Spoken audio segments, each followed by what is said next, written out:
Am I the a-hole for saying at least at 61 I'm not living in my parents' basement? My ex-partner Mike, 55M, and I, 54F, broke up because he hated that my kids moved back in with me. Unfortunately, due to the cost of, well, everything, my children had to move back in. I live with my 6 kids and grandchild, 31M, 32F, 2M, 27M, 26F, 25F, 15M. Once my son and his wife told me they were struggling. I told Mike, and then I asked him to make time to move his junk out because I wanted to convert the basement into a separate living space for my son and his then pregnant wife. This didn't sit well with Mike because he had plans to convert it for himself, but he had been saying that for years and never did anything. After some arguing back and forth, we left it at that. Eventually my son and pregnant daughter-in-law moved in. Then after months of planning and hard work, my son and I converted the basement into a decent-sized 2-bedroom, 2-bath apartment with its own kitchen, dining space and laundry room. Right in time for my grandson's birth. A year later my other son was let go, and he also moved back into his old bedroom. Then one by one my girls also moved back into their old bedrooms. All my kids are saving up so they can eventually buy their own homes without being dragged down by debt. I am beyond happy to have my kids back home and love having us all together. My teenage son is also happy about it.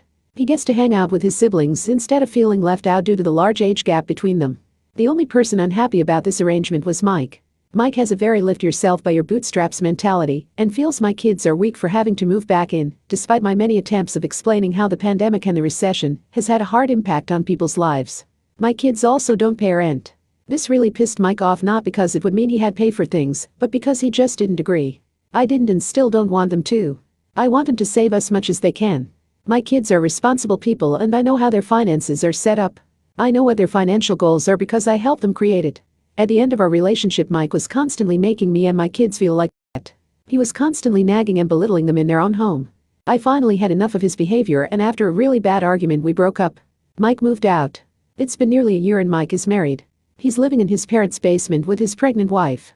I recently saw him at a mutual friend's dinner and get-together, where Mike spent the majority of his time making snide remarks and backhanded compliments towards me. At one point he said, and I'm paraphrasing here, that younger foreign women make really good girlfriends and wives. I eventually had enough and said, that may be true, but at least at 55 I'm not living in my parents' basement. This really got to him and he was pretty withdrawn the rest of the evening. Our mutual friends told me that what I said really hurt Mike because he recently lost his job and was struggling with the cost of everything. Edit 1. Mike never paid for my kids.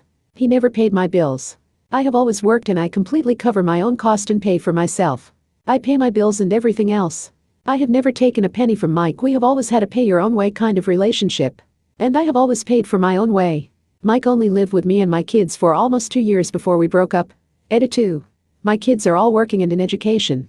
I want them to save enough money so they can buy their own homes. So they can have a more financially secure future.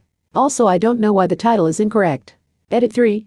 Mike could have just been civil to me like I was to him, but he chose to make rude and underhanded remarks about me at the dinner. So yes, I threw back his own words at him.